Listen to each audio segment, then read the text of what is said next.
Taarifa za shirika la ujasusi za Korea Kusini zinaonyesha kuwa kiongozi wa Korea Kaskazini Kim Jong-un anaendelea kumweka binti yake katika urithi wa uongozi wa nchi hiyo, hatua ambayo ingeleta mabadiliko makubwa katika historia ya utawala wa taifa hilo lenye sera kali na usiri mkubwa.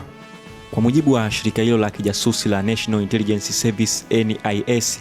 binti yake Kim Jong-un aliyekuwa akitajwa zaidi kama Kim Ju-ae mwenye umri wa takribani miaka 13 sasa anakaribia kutangazwa rasmi kama kiongozi wa baadaye wa Korea Kaskazini baada ya baba yake.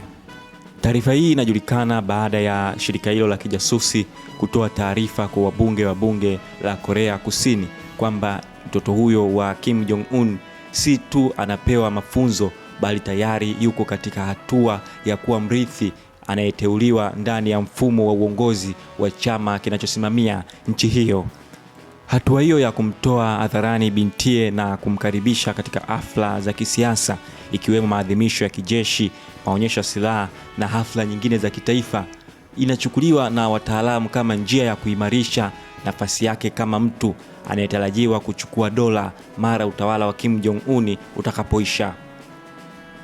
Pia shirika hilo la kijasusi linafanya uchunguzi wa karibu kuona iwapo Ju-ae mtoto wa Kim Jong-un ataonekana mbele ya maelfu ya wajumbe katika mkutano mkuu wa chama kinachosimamia wafanyakazi unaotarajiwa kufanyika hivi karibuni, tukio litakaloleta mwanga zaidi juu ya mipango ya urithi wa mtoto huyo.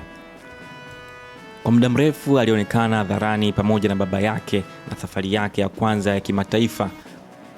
ikiwa ile ya kumbukumbu ya maadhimisho ya kijeshi ya Beijing ya mwaka 2025 ilionyesha jinsi utawala unavyokuwa ukimwonyesha kama sehemu ya matumizi ya dola na siasa za nje.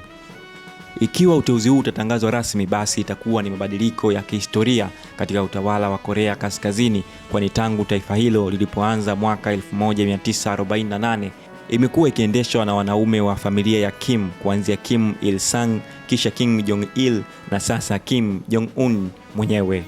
Kumchagua binti kama mrithi kunaleta muonekano wa kizazi cha 4 cha familia hii ya kifalme kisiasa, hata katika jamii yenye utamaduni wa uongozi uliotawaliwa na wanaume.